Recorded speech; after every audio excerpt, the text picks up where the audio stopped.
बागवान भाइयों, आज की लाइव का दूसरा सेशन। आज लाइव लगभग 3-1 बनेगी हमारी।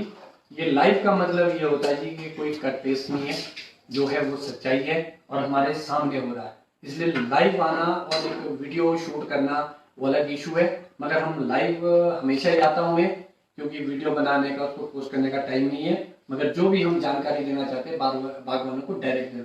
पहले भाग में आपने जो सीखना था वो हम सिखा चुके हैं। अब दूसरे भाग में हम सॉइल, जो आप मिट्टी जानती है, सॉइल की मदरलैंड, क्यों उसको माँ बोला गया? क्योंकि उसको एक ह्यूमन बीइंग की तरह ट्रीट करना पड़ता, तब जाके ये आपको प्रॉफिट्स देती है।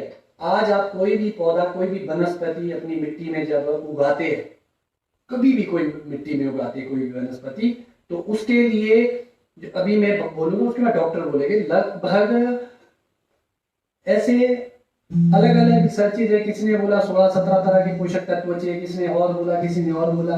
उसके बाद आपको पीएच के बारे में पता। तो जो पौधा उगता है उसके लिए पीएच होना चाहिए, एक न्यूट्रिशन होनी चाहिए, वो बैलेंस होना चाहिए। अगर आप ये सोचेंगे कि भाई आप अपने हिसाब से एनपीके डालते रहेंगे, माइक्रोन्यूट्रिएंट्स डालते रहेंगे, तो पौधा लेता रहेगा, ऐसा नहीं होता है। रिस्पॉन्ड मिट्टी तब करेगी जब आप उसके लिए इन्वायरमेंट देंगे, एक प्रॉपर जो जिसको हम सॉइल हेल्थ बोलो, सॉइल स्ट्रक्चर बोलो, तभी सॉइल स्ट्रक्चर इंप्रूवमेंट पर भी मेरा ध्यान रहता है ज्यादा। तो आज आप मिट्टी से संबंधित महत्वपूर्ण बात, एक चीज मैं आपको बागवान भाइयों जरूर बताना चाहूंगा, पहले भी बताता आ रहा हूं। अगर आपको अपनी मिट्टी के बारे में जानकारी है तो आप अपनी इकोनॉमी जिंदगी में मेरे हिसाब से 70% तक पैसा बचा सकते हैं, जो आप यूजलेस वेस्ट करते हैं। जो आप पैसा वेस्ट करते हैं, उस पैसे को आप वहां खर्चिए जहां उसकी रिक्वायरमेंट और जरूरत है। ये स्मार्ट फार्मिंग और मॉडर्न फार्मिंग का मेन सिद्धांत है कि आपको आपकी मिट्टी की जानकारी होनी चाहिए। अब डॉक्टर साहब आगे आपको एक्सप्लेन करेंगे, बाकी मैं बीच बीच में इंटरव्यू लेता हूँ। Thank you sir.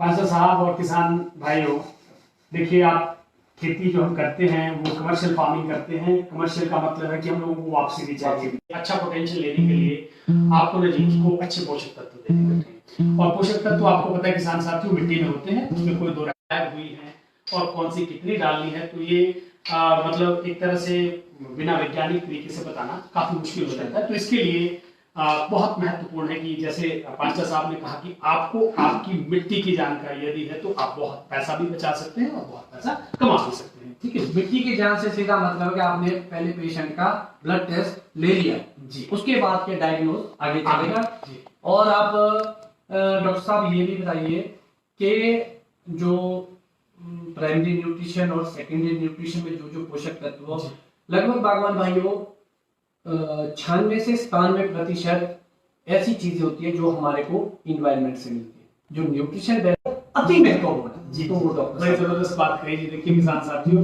हम लोग बोलते हैं कि प्लांट्स को 18 एसेंशियल न्यूट्रिएंट्स की जरूरत होती है जो उनको बाहर से लेने होते हैं, लेकिन ये इन्होंने बड़ा जबरदस्त बात कही कि उनमें से लगभग 95% तो फ्री में मिलते हैं, जिसमें मुख्य होते हैं कार्बन, हाइड्रोजन और ऑक्सीजन, आसानी से मिलते हैं। लेकिन इसके अलावा जो बाकियों को मिट्टी से, पौधे को मिट्टी से लेने होते हैं, और मिट्टी में भी ये काफी उपलब्ध होते हैं, लेकिन इसमें से बहुत कम ऐसा भाग है जो आपको बाहर से देना पड़ सकता है। तो इनमें जो मुख्य पोषक तत्वों की बात करें तो इसमें देखिए NPK, nitrogen, phosphorus, potash, calcium, magnesium, sulphur, और ये तो मुख्य पोषक तत्वों में आते हैं। और फिर iron, copper, zinc, manganese, boron, ये सूक्ष्म पोषक तत्वों में आते हैं। तो जो ये पोषक तत्व हैं, इनका अलग अलग रोल है। हर किसान इसके बारे में बहुत कुछ जानता है, लेकिन मैं आपको ये जरूर कहना चाहूंगा कि देखिए, जैसे अगर एनपीके की बात करें तो अगर पौधे को सपोज करिए कि बाहर से 100 लेने हैं, तो एनपीके और कैल्शियम, मैग्नीशियम का रोल लगभग 75 से 80, एनपीके का 75 से 80 रहता है। कैल्शियम और मैग्नीशियम का रोल 10 से 20% रहता है। माइक्रोन्यूट्रिएंट की जो क्वांटिटी में कहूंगा, रोल तो नहीं बोलूंगा, क्वांटिटी वो लगभग 5 से 10% रहती है। लेकिन हर का रोल वो बहुत महत्वपूर्ण है। जो रोल है, भूमिका है, वो बोरोन की जगह है, कॉपर की, नाइट्रोजन की जगह। तो ये पता करने के लिए एक सॉइल बहुत अच्छा टेस्ट है जी। तो जब भी जैसे आप अभी हार्वेस्ट करते हैं, तो चाहे पोस्ट हार्वेस्ट मैनेजमेंट करें या फिर सर्दियों में जब आप तौलिए बनाते हैं, उस दौरान भी हम लोग सॉइल टेस्ट करते हैं। और इसके लिए सॉइल टेस्ट के लिए सर सॉइल सैंपलिंग बहुत महत्वपूर्ण है। वो आपके वीडियोस कुछ आए थे जिसमें आपने प्रॉपर सॉइल सैंपल देते हैं, किन चीज का ध्यान रखें, कैसे लिए जाए, ये भी डॉक्टर साहब से पूछेगा। मेरी भाषा में तो आप बहुत समझते हैं, आज एक डॉक्टर की भाषा में आप समझिएगा इस चीज जी। किस तरह के इंस्ट्रूमेंट होते हैं उसके लिए। जी जी इंस्ट्रूमेंट ये ऑर्गन देखिए। तो देखिए सर, जो सॉइल सैंपलिंग है उसके लिए किसान साथियों 3-4 चीजों का जरूर ध्यान रखेंगे। देखिए जिस भी भूभाग से आप नमूना लें मिट्टी का, तो ये ध्यान रखें कि मिट्टी के स्ट्रक्चर में यानी उसकी संरचना में बहुत ज्यादा फर्क नहीं होना चाहिए।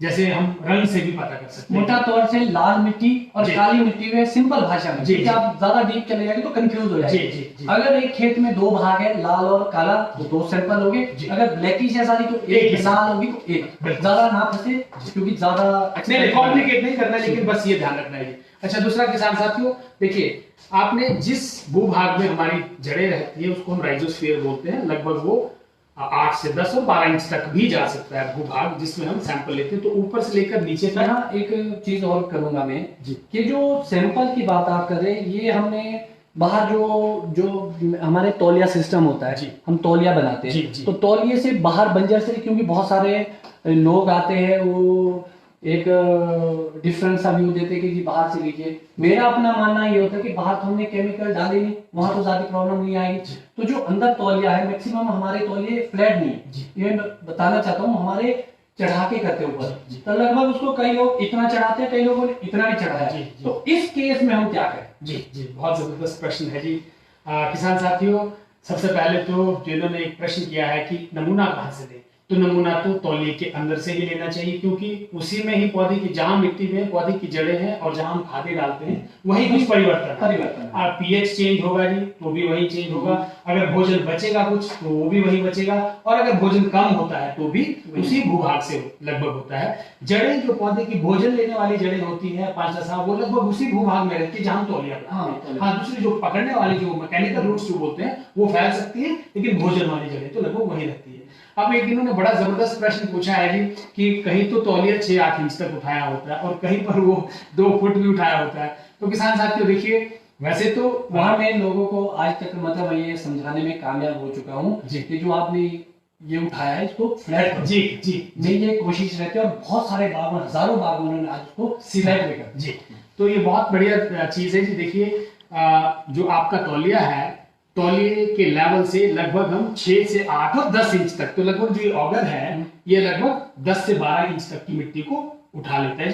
तो आप तौलिए के अंदर से आप इसको अगर घड़ी के नुमा राइट साइड में घुमाते हैं तो ये ऑगर अंदर तक जाकर पूरा कॉलम उठा लेता है, नीचे से ऊपर तक ये पूरा मिट्टी का कॉलम उठाता है। तो एक बाल्टी का किसान ले ले और अपने बगीचे में मान लीजिए 100 पौधे, तो 100 में से लगभग 10 पौधों को अगर चिन्हित कर लेते हैं और उनके तौलियों से हम ये मिट्टी उठा लेते हैं और उठाकर उस बाल्टी में डाल देते हैं और उसको बढ़िया मिक्स करके इकट्ठा करके और उसको मिक्स करके और उसकी क्वार्टरिंग, वो आपने वीडियो में बताया। इसमें ना जी एक चीज और आप लोगों ने देखनी है, मैं सिंपल कर देता हूँ इस कॉन्सेप्ट को, कि आप अपने बगीचे को लगभग ऐसे 4 कोने में डिवाइड कर दे आईडीए से, और कोशिश करें 4 कोनों से ले लो, और बीच बीच में क्रॉस सेक्शन में बीच में ले लो। जब आप 10 एक जगह से कलेक्ट कर देंगे तो उसको आपस में मिक्सिंग कर देंगे।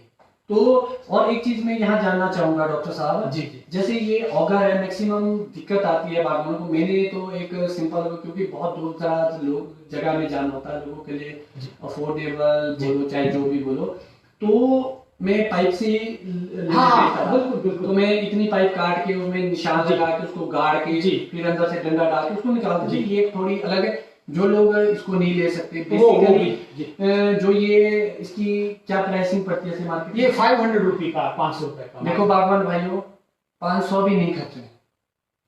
आप लोग याद रखना, आने वाला सिस्टम हमारा कोऑपरेटिव सिस्टम है।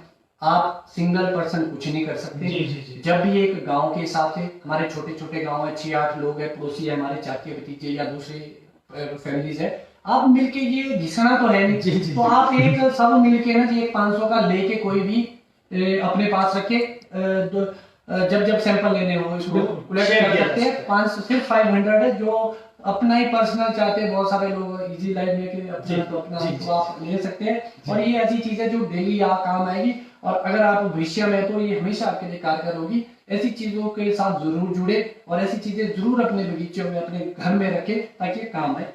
सर इसका एक फायदा ये भी है कि बेसिकली अगर आप किसी मान लीजिए और किसी और उसमें टाइम भी बहुत लगता है। हाँ, ये समय ऐसे खोदो, जी जी फिर ऐसे करो, फिर उसे गड्ढे को भरो। जी, ये बहुत समय बचाता है। मुझे हाँ। लगता है कि अगर आपके पास मान लीजिए 100 पौधों का बगीचा है जो लगभग 3-4-5 बीघा तक का बगीचा है, तो ये मेरे ख्याल 10 मिनट में नमूना ले लेना। हाँ, ले लेना। और इसके लिए आपको किसी स्टाफ की भी जरूरत नहीं मैंने होती। लिया है। जी जी जी तो आप इससे ले सकते हैं जी। तो सबसे पहला तो सर सैंपलिंग का पार्ट था, और किसान साथियों सैंपल को बढ़िया मिक्स करें, और मिक्स करने के बाद फिर आप उसको एक लिफाफे में पैक करके लगभग कितना 1 किलो के करीब। हाँ देखिए इसमें डिपेंड करता है जी। अगर यदि आपका पूरा ही टेस्ट करवाना है आपने पीएचई, सीओसी, एनपीके और माइक्रो न्यूट्रिएंट तक तो लगभग किलोमीटर। लेकिन अगर आपने एनपीके कराना है तो हाफ केजी। मतलब ऐसी भी चीज होती है कि भी आपको अलग अलग ही भी मिल सकती है जिसके आप चाहें। जी जी अगर पीएच का करना है। यस बिल्कुल पीएच सर टीपीएच। अच्छा एक चीज और बताइए कि इसमें नेचर क्या है कि जो होना ही चाहिए